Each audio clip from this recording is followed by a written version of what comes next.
88 degrees at kickoff. Let's call that. We're still a few days away. We're going to be there. The Fall Don't Lie Tour is going to be there. I'll be on the sidelines for this game. I cannot wait. Last time I was at Ohio Stadium, it was 21 degrees at kickoff. So I will take this, and I'll take it in short sleeves, immunity. Let's set the table. This is number 1 versus number 2 in the odds to win the national championship. This is number 1 versus number 2 in the JP poll. And these are two teams that don't return a whole lot of production. 81st and 89th in returning production. It doesn't even matter who's who. These are not normal teams. Okay? I know a lot of times in preview magazine culture, you can sort of get lost in the sauce, so to speak, and you can think all returning starters are created equal and all new starters are created equal. All I can tell you is watch warm-ups. I know most of you don't have access to practice, but if you could go watch these teams practice, you'd look at Texas's guys, you look at Ohio State's guys, and you'd say, who's that? And they'd say, oh, that's a new starter. And the reason you asked who's that is because he looks like a second, third-year NFL guy. They're everywhere. So not all new starters are created equal is my point, which means a game like this with this blend of raw talent and this blend of uncertainty means you could have any outcome imaginable. It could be 21-19 either way. It could be 38-20 either way. There is probably no result outside of like 50-10 that would shock me in this game. I think Ohio State needs to find out, though. There's going to be a lot of talk about Arch Manning here. There's going to be a lot of talk about Jeremiah Smith, Caleb Downs. There should be. Ryan Wingo needs to get a lot of mention. But fundamentally, the key to this game is Ohio State's got to find out. And what they got to find out is, did Texas really rebuild the interior of that defensive line like everyone says they did? Because you can talk in spring, you can talk in fall camp. But what happens if you run it between the tackles and you're running it for 6.5, 7 yards per carry in the first quarter, midway through the second quarter, and you start to realize, wow, the easiest way to ease Julian Sayin into a season is 2nd and 3, after 2nd and 3, after 2nd and 3. Boy, that's really favorable to ease a new quarterback into a season. Now, I say that, and you need to understand, yes, we got 2 Ohio State tailbacks that departed to the NFL as well. So Peoples and Donaldson, like, we don't know what we're going to get from them. I can tell you that staff thinks a lot of them. But, you know, Florida State staff thought a lot of their players last year, and they were dead in the water. I don't think it's going to be Ohio State this year. But the point is, you don't know. You don't know until live bullets start flying, and it's those guys' turn. Well, it's their turn now. Just like on the other side of the ball. It's Texas's interior defensive line. It's their turn now. Can they stand up against the run? Because if they can, then we start to ask the other questions. It's probably the question that's going to lead the broadcast. It'll be the question on most people's minds. It's the quarterback question. But the way I think about the quarterback matchup here is I think about the QB1, wide receiver 1 pairings. So I got Julian Sayin, I got Jeremiah Smith, who's the best player in America to me. I got Arch Manning, I got Ryan Wingo, who doesn't take a back seat to very many besides this dude at Ohio State. Is there a huge gap between those? Or if that's a wash, shouldn't I expect Ohio State to own this side of the matchup card? Because I look at Ohio State beyond Jeremiah Smith, and I got Tate, and I got Ennis, and I got Claire, the tight end transfer, I believe, from Purdue. I mean, they got pass catchers there that you won't even hear a whole lot about this Saturday that would start many places that are expected to compete for playoff spots. But then on the other side, downstream of Ryan Wingo, I got Moore, I got Livingstone, I got those tight end transfers at Texas. My point is, I look at that and I think, hey man, even if Texas gets a lot out of Ryan Wingo, just like Ohio State probably will out of Jeremiah Smith, I really like Ohio State's receivers. I like their pass catchers downstream of their QB1, wide receiver 1. But this is Texas. It's Steve Sarkisian. So they grow those guys on trees there to the point where one way this game could get crooked in a way that I don't expect it, I can't see it coming, is Arch has already got 275 passing yards late in the third quarter, and I've got like 3 or 4 different guys with 60 plus on the board. We'll get back to the video 1 second. Do me one quick favor, look down, make sure you're subscribed. Most of you are. If you're not, please do so. It's the way we keep the channel free, we keep the videos coming, and we get to do college football year-round as God intended. All right, as promised, back to the video. That's the kind of thing that could happen. It's a variable, quarterback, and then the other one is pass rush. Texas's pass rush is unmatched nationally. And they got to earn the right to get there. That's why I led with the point of stopping the run. So Texas has got to earn the right to get there, but once they earn the right to rush the passer, which doesn't have to be third down for them, by the way, these dudes are on the field a lot. When Texas gets after the quarterback, which they will a lot this year, it's not one guy. Like if Colin Simmons was on your team, he would be on the face of your program. But if Anthony Hill was on your team, he'd also be on the face of your program. And I got news for you. If Trey Moore was on your team, he'd probably be on the face of your program. Colton Vasek would probably be on the face of your program if he played for you. And they got all of them. So it could be that nobody's moving the ball particularly well. And those guys end up turning the game around. And it's the kind of thing that Brian Hartline, for being a first-time play caller, may not deal with but one or two times the rest of his career. It's just a very hellacious pass rush. Now, again, you run the ball right at him successfully, it neutralizes a lot of that. That's why the million-dollar question is, can you run the ball at him successfully? I'm going to repeat this before I give you our prediction and what the model thinks. The range of potential outcomes couldn't be wider here. There will be a lot of people from Austin, Texas, and Columbus Saturday. And you'll walk around outside the stadium and you'll see the sights. It's a great place to go. It's an awesome place to visit. And you'll talk amongst yourselves, and you'll say things like, hey, where y'all from? Abilene? Oh, yeah, man, we're from Ashtabula. Happy to have y'all here. Boy, it should be a great game either way today. You don't know that. You don't know this is going to be a great game. This could be a blowout your way. It could be a blowout their way. You have two of the most loaded talent rosters in America, and you got a ton of uncertainty. When you throw those ingredients in the blender, you could spit out 21-20. You could spit out 41-13. Someone's minus 3 turnovers. Someone has a career day and sets up their Heisman campaign. All this stuff's on the table. That's why I think the padlock stat in this game will be explosive plays. Let's take a look at what the model thinks.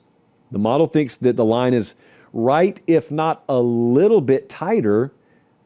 FanDuel, Ohio State minus 2.5. Our model has Ohio State minus 1.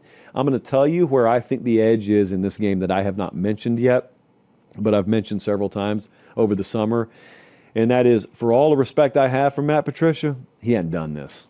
For all the respect I got for Brian Hartline, I got a ton of it. He hadn't done this. Texas has got one of the best staffs in the country, and they got continuity on that staff, and I trust them to go on the road here. I actually don't have a ton of trust in anything in this game, but I'm going to lean Texas to win the game outright Saturday. I think Sark needs the game more, by the way. That's sort of a storyline thing. We don't do a ton of that on this show, but I just envision a world where Texas goes in there and wins. That's all right. That's all right. Ohio State just won a national title. Lick your wounds, regroup. You may see them again down the road, and you got your entire conference slate to get ready for. You're fine. You're fine. Like nothing's ruined. And nothing would be ruined for Texas either. Here's the difference. If they go and they lose this game, they've still got the rest of their season to play, but it just becomes this little bullet in the chamber. And it's still in the holster. Like you're not ready to fire on anyone yet, but you start to get yourself ready to say, now hold on a second. If he loses another game in the regular season, hold on a second. You got beat by DeBoer in the playoff, and then you had 2 shots against Kirby last year, and you went 0 for 2 there, and now we lost to Ryan Day in the playoff last year. Now we got another shot at him. Should have been the revenge game, and they got new everything up there, new coaches, and we couldn't get the job done against them either. We're having trouble against big-time coaches. They start questioning Steve Sarkisian. I think Sark needs the game more. I don't know if it gets more intriguing than a 1 versus 3 matchup to start off week 1. Columbus will be the place to be at noon Eastern to see Texas and Ohio State as the Arch Manning era officially gets underway against the defending national champs who have a new face at QB themselves. When it comes to those two teams meeting up, the history looks a little bit like this. Of course, the most recent game, that CFB semi, going the way of Ohio State 28-14. Overall, not too many times have we seen these two face off, and you take it back to the only prior meeting that was in Columbus. That was the 2005 game that Texas won by 3 on the road. Let's further this conversation and bring in Chip Brown, who covers Texas for 24/7 Sports. Dave Biddle does the same over on the Ohio State side. And gentlemen, I'm pumped. I'm thrilled to see both of y'all here side by side to really talk this thing out and get us ready for the game. And I'm going to start off with this, Dave, and just ask you, what is your level of excitement for the level of magnitude of a game like this? Yeah, for me personally, I think just for everybody who follows college football and certainly everybody here in Columbus, the excitement is massive, and you couldn't write the script any better with it. Like you were just saying, they played a classic game just a few months ago in the CFP semifinals. They're the two betting favorites to win the national championship this year. It's pretty amazing. You couldn't write the script any better, and it comes 20 years after their last home and home, as you mentioned, the classic game at Ohio State in 2005 that Vince Young and the eventual national champions won. Then Ohio State won the next year in Austin. Ohio State's going to make the return trip to Austin next year. So, the excitement could not be more through the roof for an opener. I don't think I've ever seen it quite like this. Maybe the Notre Dame game a few years ago, but this one, there's more excitement than this Ohio State-Texas game than there was for that Ohio State-Notre Dame opener. Yeah, and this is the first time Texas has been a preseason #1 in program history. So for them to carry that into this game, you've got Arch Manning making his first road start. Texas has the longest winning streak in true road games in the nation with 11. Obviously, Ohio State in the shoe is a nightmare for any young quarterback, but Ohio State has a young quarterback. So, the Texas fans are through the roof for this one. I would expect 20,000 Texas fans trying to get up to Columbus. No matter how rough it got for them in 2005, you hear, the Ohio State president issued an apology after that game for just how, intense, so I guess some of them were just tailgaters, but it was a raucous environment in 2005, and I would imagine it's probably only going to be heightened now that we have social media, for crying out loud. So yeah, this one should be bonkers. Yeah, maybe 20,000 fans trying to make their way to Columbus, where we looked up the ticket price you just did, Chip, and you were seeing maybe about $364 for the the door price to try to find a way to get a butt into a seat. Talking a little bit of the ins and outs of this game, Chip, I spent some time on the Ohio State message boards, and everyone over there was clamoring for some info on Trevor Goosby. Thankfully, I can ask you this straight up of what is the injury status of Texas' star left tackle?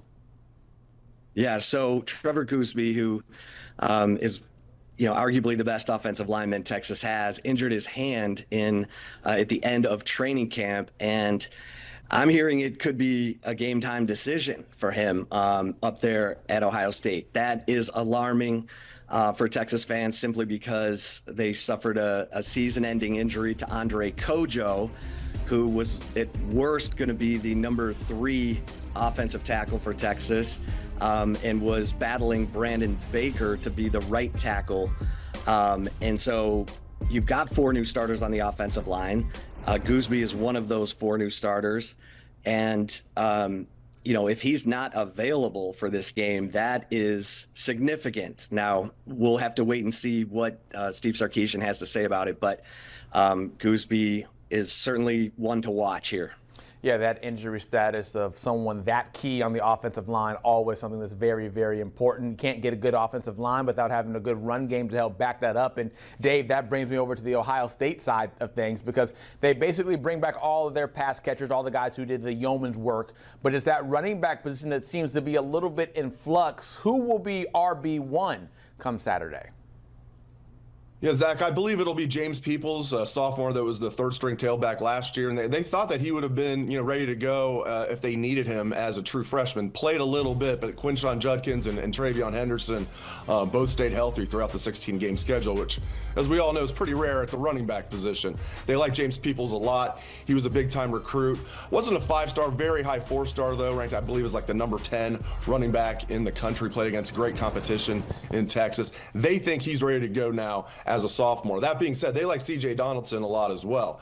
He's a senior. He transferred in from West Virginia. He brings a very veteran presence to an otherwise green room. He rushed for just over 2,000 yards and 30 touchdowns during his career in Morgantown. And the other kid to keep an eye on is true freshman Bo Jackson, no relation. And we're trying to get him to wear the number 34, but he's wearing the number 25. As a true freshman, he's ready to roll. He came in, he looked good in spring. He's carried that over into camp. Much like James Peoples last year, he will begin the season as the third string tailback. And you got to think one of the top two guys is going to get banged up. They're not going to go through an entire season again with the top two running backs staying healthy. So you got to think Bo Jackson's going to be needed. But I think it's going to be a little bit like last year, 1A and 1B like they did with Travion and Quinshon. There's going to be a drop-off. There's no doubt about it. I mean, that was the best running back tandem I've seen during my time covering Ohio State. And there's been some good running back tandems. But I think this will also be a good running back room this year. Yeah, our very own Cardale Jones likes to say you need a pair and a spare when it comes to talking about all your running backs out there, especially at the college level. Forget running backs. We can talk about the premier wide receiver, and that's Jeremiah Smith, who had a quiet game against Texas last year, just one reception for 3 yards, his worst game by far of his stellar freshman season. Chip, how can Texas's defense do that again? Well, they had Andrew Makuba over the top of Jeremiah Smith every time he got in the slot against Texas. And so Ohio State just went to Carnell Tate, who had a nice day against Texas's defense. I think Texas has the secondary to pull this off again.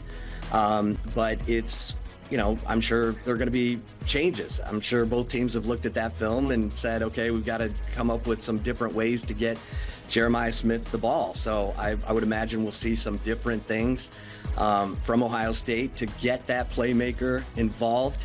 But I do think Texas's defense has a chance to be what Ohio State's defense was last year, with Colin Simmons coming off the edge, Anthony Hill at linebacker, and a bunch of veterans in the secondary. Yeah, and Ohio State, the way they're going to try and combat that, if Texas does something similar, is, again, they're going to go with, they're very confident in Carnell Tate, as Chip mentioned. Brandon Ennis is a big-time breakout candidate for Ohio State this year. He'll be taking over for Emeka Egbuka in the slot, and Emeka had a great career here. He's already making waves in the NFL. They're saying he's going to be, the Tampa Bay Bucks really like him. They use a first-round pick on him, but they really like Brandon Ennis a lot in the slot. So they've got two other receivers they like in addition to Jeremiah Smith, and Ohio State got the best tight end in the transfer portal, Max Clare from Purdue, who he was joking earlier, or I guess it was last week, he was joking that he got double-teamed all the time at Purdue. He was their number one weapon. He won't see any double teams at Ohio State with Jeremiah Smith around and some of these other guys. But I do expect Ohio State to be creative, find ways to get the ball in Jeremiah Smith's hands. But if Texas does double and triple team him, they've got plenty of other weapons they can use. So we've gotten to this portion of the segment without really talking about the guys who will be throwing the rock over there to Jeremiah Smith, that being Julian Sayin. And then on the other side, talking about Arch Manning and all of the fanfare and the clamor that has come with him finally making that start and being the guy for Texas. Dave, though, when you look at just this game right here in specific, I'm curious who you think is more set up to have success in this first game. It's tough. I would say probably Arch for a couple of reasons. He is a year older, and he has a couple of starts under his belt. Correct me if I'm wrong, Chip. Has at least played a little bit. Even played a snap. I know it was one snap, but played a snap in the CFP semifinals against Ohio State last year. So Arch has more experience, a little bit more. A year older. Julian, had barely played last year. I think he threw the ball 12 times. Was the third string quarterback. Redshirt freshman now, making his first start. Now, it is good for Julian. You can make the argument, well, he's at home. He's got Jeremiah Smith. He's got all these other guys that I just talked about, like Carnell Tate and Brandon Ennis and Max Clare. So you could make an argument for Julian. I think it's very close. It's a great question. I'll say it's set up a little bit better for Arch just because he's got a little bit more experience and he's a year older. Yeah, and when you look at Arch Manning, the best friend of a quarterback is a good running game. Texas needs to show that it can run the football against Ohio State. Last year, they averaged 2 yards a carry in the college football playoff semifinal and averaged only 1.1 yards per carry in both games against Georgia. And those were the only games that Texas lost. So they can help Arch Manning out by running the football better. And here we were just talking about the 4 new starters on the offensive line. So, this is a game where I think the Texas defense has to help Arch Manning out too, maybe force some turnovers and give Arch Manning some short fields to work with. But I talked to David Cutcliffe at SEC Media Days. He said there's never been a quarterback with more attention, more glare, more pressure on him than Arch Manning. And so to have to make his first road start at Ohio State is, man, that's the fire. That's the fire right there. Yeah, the eyes and the attention will be on every portion of this game. We've covered so many parts of it all, and now, Chip, we have to ask you this, and we'll follow after that. Who wins on Saturday? I think this game could be ugly from an offensive standpoint just because of the young quarterbacks. Is there going to be a running game for either team? So I'm going to go. The last time these two teams met in Columbus in 2005, there were 8 field goals kicked. So I'm going to say Texas wins this 20-19. And the kickers, Jaden Fielding and Mason Shipley for Texas, are going to play a key role in this thing. So I just wrote that down, 20-19 in an ugly affair filled with a lot of kicking. Dave, you respond saying what for who wins? We're pretty much in the same ballpark, and if you're an Ohio State fan, you better hope that it doesn't go the same way it went last time Jaden Fielding was kicking field goals in a big game at the Horseshoe, that being the Michigan game. Sorry, Ohio State fans. I do have Ohio State winning, kind of a similar score, and with the field goal kickers perhaps helping decide it. I have Ohio State 27-24. I really feel like, I'm not trying to be boring here, it's actually how I feel. I feel like this is a coin flip game. I feel like the fact that it's at home, I give Ohio State the advantage based on that. If this was in Austin, I would give Texas the advantage. Give me Ohio State 27-24 in an absolute classic. Ohio State favored by 2.5, and we have these guys with a 1-point margin on Chip's side and a 3-point margin on the other side for Dave. It will be very fun, very exciting. Chip Brown, Dave Biddle, getting us ready to talk